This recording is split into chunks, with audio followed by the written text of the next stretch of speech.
Bismillahirrahmanirrahim. Assalamualaikum warahmatullahi wabarakatuh. Yang pertama yang saya hormati pengasuh Pondok Pesantren Zainul Hasan Genggong, Kiai Muhammad Hasan Mutawakkil Allah SHMM, dan Bapak Rektor Universitas Zainul Hasan Genggong, Bapak Dr. Aziz Wahab BA MAG, dan yang saya hormati juga dosen pembimbing saya, Bapak Abu Yazid Adnan Kutni MHI, dan Ibu Nina Agus Saryanti MH.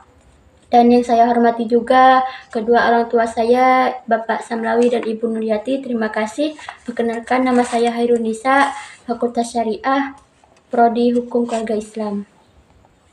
Di sini saya akan mempresentasikan seminar proposal saya yang berjudul Pandangan Hakim terhadap Cerai Talak pada Putusan Nomor 68-G/2024/PA Probolinggo, Perspektif SEMA Nomor 1 tahun 2022, studi kasus di Pengadilan Agama Probolinggo. Alasan saya memilih judul ini karena saya ingin memahami bagaimana hakim di Pengadilan Agama Probolinggo menerapkan SEMA Nomor 1 tahun 2022 dalam perkara cerai talak.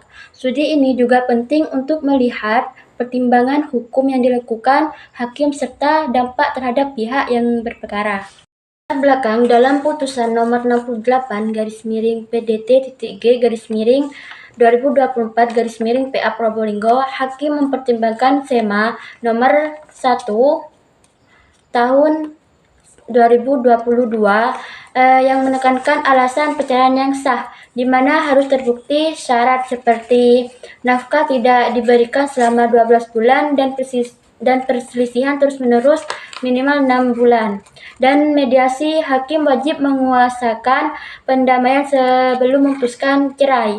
Prinsip mempersulit perceraian hanya dikabulkan jika upaya mempertahankan rumah tangga sudah dirasa gagal.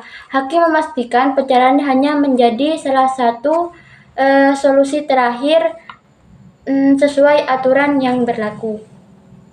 Masalah yang pertama, bagaimana pandangan Hakim Pengadilan Agama Probolinggo terhadap kasus cerai talak pada putusan nomor 68-PDT-G/2024/PA Probolinggo. Yang kedua, bagaimana pandangan Hakim Pengadilan Agama Probolinggo terhadap cerai talak pada putusan nomor 68-PDT-G/2024/PA Probolinggo, Perspektif SEMA Nomor 1 tahun 2022.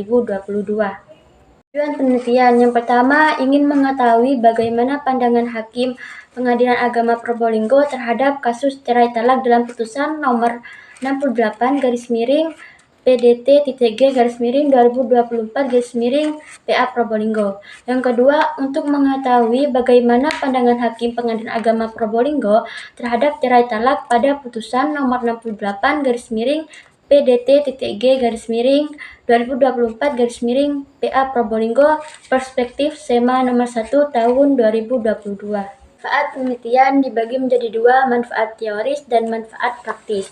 Manfaat teoris yang pertama, mengembangkan teori hukum keluarga Islam yang memperkembangkan perspektif SEMA Nomor 1 tahun 2022 dan meningkatkan pemahaman tentang konsep perceraian dalam KHI dan mengembangkan model analisis keputusan hakim dalam menangani kasus cerai.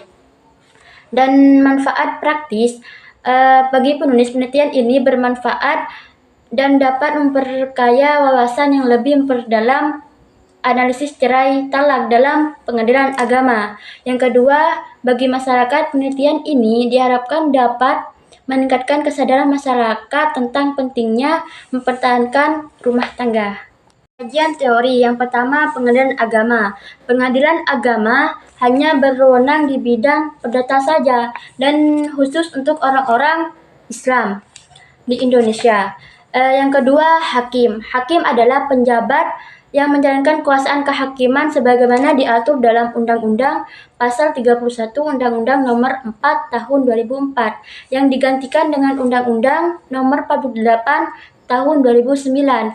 Hal ini menunjukkan bahwa hakim merupakan unsur yang sangat penting dalam pelaksanaan peradilan. Yang ketiga, perceraian. Perceraian terdapat dalam Pasal 38 Undang-Undang Perkawinan yang membawa yang memuat bahwa perkawinan dapat berakhir karena kematian, perceraian, dan putusan pengadilan. Secara yuridis, perceraian diartikan sebagai berakhirnya perkawinan, yang berarti putusnya hubungan suami dan istri. 4. Permohonan. Permohonan juga disebut dengan volunteer, gugatan permohonan. Perkara perdata diajukan dalam bentuk permohonan. Yang kedua, gugatan perdata, contentious, yang mana perkara perdata yang diajukan dalam bentuk gugatan. Yang kelima, putusan. Putusan hakim merupakan pernyataan yang dibuat oleh hakim sebagai penjabat negara, yang mana tugasnya menyelesaikan suatu perkara atau sengketa antara para pihak. Terakhir, SEMA. SEMA adalah Surat Edaran Mahkamah Agung Nomor 1 Tahun 2022, yang mana permohonan perceraian yang diajukan dengan alasan suami atau istri tidak memenuhi kewajiban nafkah lahir dan batin hanya dapat diterima jika terbukti bahwa suami dan istri tidak melaksanakan kewajibannya selama 12 bulan. Dan permohonan perceraian juga didasarkan dalam perselisihan dan pertengkaran terus-menerus, di mana diterima apabila pasangan suami istri telah pisah rumah minimal 6 bulan. Metode penelitian. Pendekatan dan jenis penelitian saya ini menggunakan normatif dan empiris.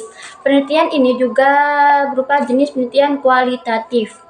Dan data sumber dalam penelitian ini yaitu data primer dan data sekunder. Teknik pengumpulan data yang pertama secara observasi, wawancara, dan dokumentasi. Kesimpulan dari penelitian ini menunjukkan bahwa Hakim Pengadilan Agama Probolinggo menerapkan SEMA nomor 1 tahun 2022 dalam putusan cerai talak nomor 68-PDT.G/2024/PA Probolinggo. Dengan lebih ketat, hakim pertimbangkan faktor perselisihannya, upaya rekonsiliasi, dan dampak perceraian sebelum mengabulkan permohonan. Studi ini juga mengungkap bahwa penerapan SEMA ini berdampak pada praktik pengadilan, memperkuat perlindungan hukum bagi perempuan, dan mengurangi angka perceraian yang tidak beralasan kuat. Mungkin cukup sekian dari saya. Wallahu muwaffiq ila aqwamit thoriq. Wassalamualaikum warahmatullahi wabarakatuh.